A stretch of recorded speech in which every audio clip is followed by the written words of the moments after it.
Hello दोस्तों, नमस्कार। एक बार फिर से स्वागत है आपका आपके YouTube channel unique education world पे।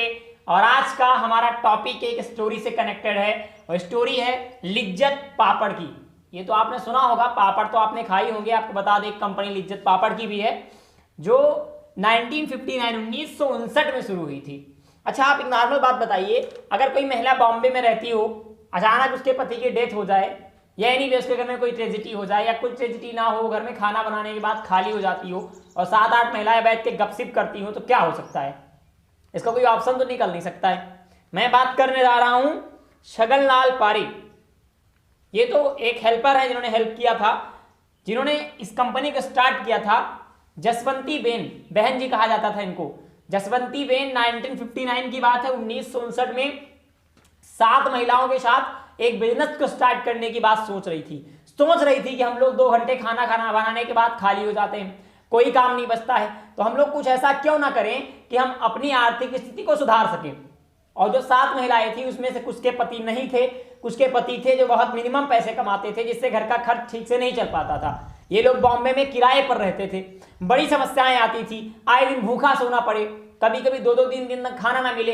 उनमें से कुछ महिलाओं ने दूसरों के घर में खाना बनाना कार्य स्टार्ट कर दिया था, लेकिन उस समय इसका प्रचलन इतना ज्यादा नहीं था कि बहुत सारे पैसे आ सके। जसवंती बेन ने यह कार्यक्रम सोचा। पहले सोचने के बाद ना इनको पता नहीं था मुझे क्या करना है। आप देखिए, पहले यहां पर थिंक करिए, स्टोरी कितनी अच्छी सीख देती है हमको। इनको पहले नहीं पता था मुझे क्या करना है। पहले सोच रही थी कुछ तो करना है जिससे अर्निंग हो, और कुछ ऐसा करना है जिससे हम सबकी अर्निंग हो सके। कॉपरेटिव मेथड था। तो इन्होंने सोचा, थिंक किया। पैसे किसी के पास थे नहीं। फिर आगे बातचीत बढ़ी। इनकी मुलाकात हुई छगनलाल पारे की। छगनलाल पारे जी क्या थे? वो एक समाज सेवी थे और लोगों को उधार पैसा देते थे। मान लो वहां के एक सेठ, मान लो आप थे। ये लोग गए, उनसे मिले और इन्होंने अपनी बातें बताई। इनकी बातों से वो पता नहीं क्यों प्रभावित हो गए। उन्होंने इनको 80 रुपए उधार दे दिया। 80 रुपए, सोचिए आप, उस टाइम में 80 रुपए बहुत होते थे। 80 रुपए दिए। उन्होंने बताया कि एक कंपनी है जो कुड़की होने वाली, मतलब खत्म हो रही है, वो चुक गई है एकदम, कंपनी लॉस में जा रही है, तो अपनी बहुत सारी मशीनरी को बेच रही है। वो पापड़ बनाने वाली कंपनी थी। तो ये लोग गए, इन्होंने 80 रुपए वहां वेस्ट किया और पापड़ बनाने की एक मशीन ली। केवल एक मशीन, सॉरी, छोटी छोटी पापड़ बनाने की 4 मशीनें ली जो नॉर्मल आती थी। उसको लेके आए लोग घर। अब वहां 7 औरतों में 2 औरतें मशीन से पापड़ बना रही थी, साइज ठीक करके, मतलब लोई हुई सानने वाने वाला जो भी सिस्टम था, और इधर बाकी जो औरतें थी वो पापड़ बेल रही थी। इन्होंने पहले केवल 4 पैकेट पापड़ बनाए, मतलब एक पैकेट में 25 पापड़ सेव किए। टोटल 100 पापड़ बनाए 1-1.5 घंटे में। 100 पापड़ बनाने के बाद में वहां एक बहुत बड़े व्यापारी थे जिनका नाम था भूलेश्वर, बॉम्बे की ही बात है। इन्होंने उसको भूलेश्वर को दिया। गई ये लोग दी। अब भाई भूलेश्वर ने कहा अगर ये बिका तो पहला ऑर्डर मैं आपको करूंगा, ना बिका तो फिर 2-4-5-10 दिन रखा रहेगा, फिर मैं आपको ये पापड़ वापस कर दूंगा। ये लोग आई, रात भर सोचने लगी, ये भगवान कुछ बेहतर कर देना।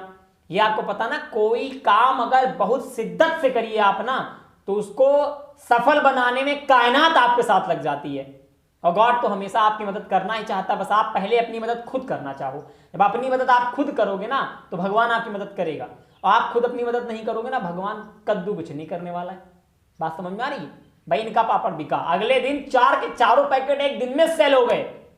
भुवनेश्वर ने इनको कॉल, मतलब जैसे भी इन तक संदेश पहुंचाया। अब ये लोग बहुत खुश। 4 पैकेट बिकने से इनको 2 रुपए का फायदा हुआ, मतलब एक पैकेट पे 50 पैसे का। अब सोचिए, ये डिमोटिवेट नहीं हुए, खुश हुए। गजब की खुशी आई इनमें। इन्होंने गजब दिमाग लगाया, खूब दिमाग लगाया। खूब लोगों ने फिर अगले दिन मेहनत की, फिर 20 पैकेट बना। ऐसे करते करते इनका जो व्यापार है वो लगातार बढ़ता चला गया। अच्छा, 2-3-4 महीने का व्यापार चला। व्यापार चल गया 2 महीने, फिर उन्हें वो 80 रुपए वापस कर दिए। अब इनका व्यापार घटने लगा, इनका बिजनेस स्लो हो गया। भाई बारिश का मौसम आ गया, अब पापड़ छत पे सूख ना पाए। मैंने कहा था ना, काम को शुरू करेंगे तो प्रॉब्लम जरूर आएगी, लेकिन प्रॉब्लम के साथ ही सोल्यूशन आएगा। अब इन लोगों ने क्या किया, फिर से जिसकी जो सेविंग थी, सबने जो पापड़ बेच जो सेविंग बनी थी उसको लिया, और लेने के बाद में एक सुखाने वाली मशीन ली। अभी लोग पापड़ बनाती और उसको घाट पे ले जाके सुखाती थी। स्टोव जला के, स्टोव जलाएं, स्टोव के ऊपर तवा रखें और तवे पर पापड़ सुखाती थी। ऐसे पापड़ बनाना शुरू किया। पहले के बाद मशीन के पैसे तो थे नहीं, ऐसे पापड़ सुखाए, फिर कुछ दिन बाद मशीन लिया। अब बात आई कि इतने लोग थी 7 महिलाएं, आज तो इनके यहाँ 45,000 महिलाएं हैं। इनका नाम कैसे रखा गया?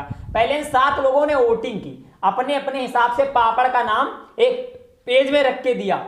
लिज्जत एक गुजराती शब्द है जिसका अर्थ होता है स्वादिष्ट, तो एक पेज में रखा गया।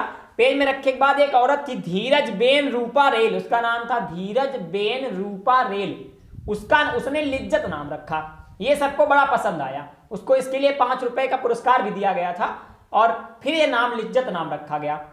इन लोगों ने बहुत सारे संघर्ष किए, फिर सबके बारे में सोचा।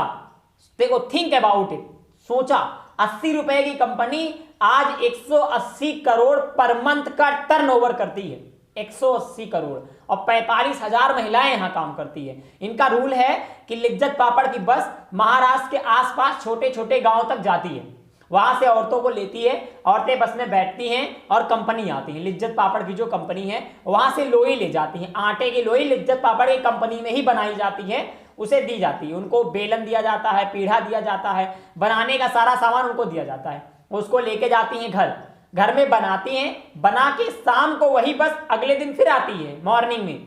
वही बस जब अगले दिन सुबह आती है तो अपना पापड़ पहले जो बनाए होती है उसको दे देती हैं, उसका पैसा उनको तुरंत दे दिया जाता है। पर पापड़ का 5 पैसे 10 पैसे जैसा रिन्यू हुआ उनको तुरंत दे दिया जाता है, और फिर वो नई लोई लेती हैं, चली जाती हैं। मतलब ना कोई मालिक है, ना कोई मालिक है, ना कोई नौकर है। जितनी मेहनत करो उतना पैसा लो, जितनी तुम मेहनत करो उतना पैसा लो, तुम अपने काम के खुद मालिक हो। ऐसे करते करते 45,000 महिलाएं आज जुड़ी इनके साथ। एक बहुत बड़ी संस्था है, वहां पर प्रत्येक व्यक्ति को, प्रत्येक औरत को बहन जी कहा जाता है। आप सोचिए, गांव, पता है यहाँ हम लोग यहाँ ना पंचायत से छुट्टी नहीं है, लड़ाई हुआ करती है डेली। पता लगा आज आंटी से वो आंटी भिड़ी पड़ी है, आज भाभी से वो भाभी भिड़ी पड़ी है, कोई मैटर ही नहीं, मतलब कोई मीन्स नहीं है, कोई जबरदस्ती नहीं। आज पता लगा उनके भाई ने दूध पी लिया, इस बात को लेकर लड़ाई हो गई, गाय कहीं अलग बन गई, इस बात को लेकर लड़ाई हो गई।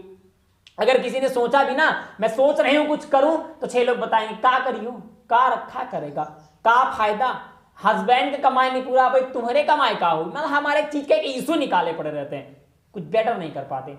अब इस कहानी से मुझे मोरल क्या मिलता है? किसी काम को स्टार्ट करो। जब तुम शुरू करोगे ना, तुम्हें समझ में नहीं आता ना क्या करूं, सोचो पहले करूं, पहले ये सोचो मुझे कुछ करना है बस, और 2-4 दिन के अंदर करना है, चाहे जो करूं लेकिन कुछ ना कुछ करूंगा। करना शुरू करो। जब तुम करने के बारे में सोचोगे ना तो तुम खुद ही ढूंढ लोगे कि तुम्हें क्या करना है। आज के टेक्निकल टाइम में अगर तुम बहाने ढूंढ रहे हो ना, बेवकूफ बना रहे हो, तुम पूरी दुनिया से झूठ बोल सकते हो बेटा, पूरी दुनिया को बेवकूफ बना सकते हो, लेकिन खुद को नहीं। अपने अंदर से पूछो, क्या तुम सच में ढूंढ रहे हो? IAS बनना चाह रहे हो, उसकी सारी जानकारी यूट्यूब पे अवेलेबल है। पुलिस बनना चाह रहे हो, उसकी सारी जानकारी यूट्यूब पे अवेलेबल है। बिजनेस करना चाह रहे हो ना, सब कुछ यूट्यूब पे है भैया, सब कुछ। पेन कैसे बनाए, अगरबत्ती कैसे, ऐसा कौन सा बिजनेस है, ऐसी कौन सी इंफॉर्मेशन है जो आज यूट्यूब पे नहीं अवेलेबल है? दुनिया का दूसरा, वर्ल्ड का सेकेंड लार्जेस्ट सर्च इंजन है आपका यूट्यूब। सब कुछ विथ प्रैक्टिकल अवेलेबल है। बस तुम सोचो, पहले यहां से सोचो मुझे करना है।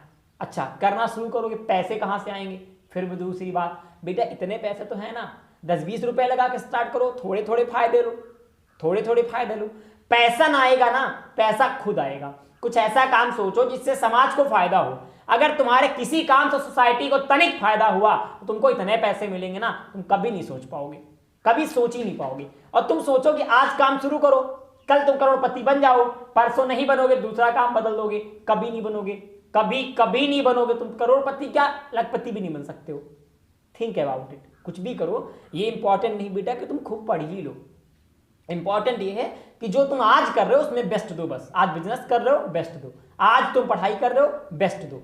आज अभी जो कर रहे हो उसमें सुपर दो, अपना सबसे बेस्ट दो, नंबर 1 दो। देखो, तुमको ना नंबर 1 नहीं बनना है, तुमको ओनली 1 बनना है।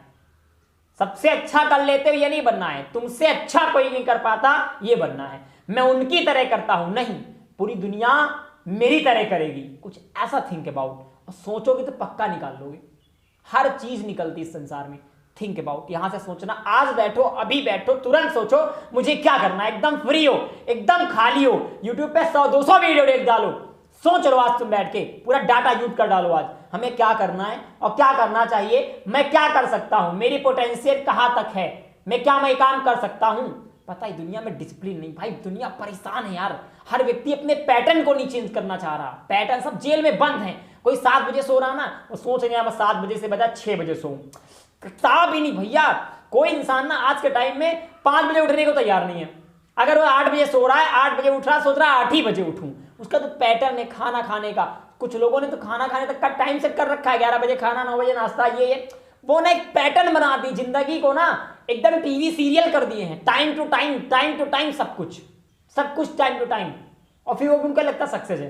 पहले ना डिसिप्लिन इतना देखो, इतना डिसिप्लिन केवल इतनी बनाओ, इतनी जितना मेरा हाथ है ना, इतनी डिसिप्लिन बना लो, इतनी दुनिया तुम्हारे आगे झुकेगी। इस संसार में सब कुछ है, डिसिप्लिन नहीं है बस।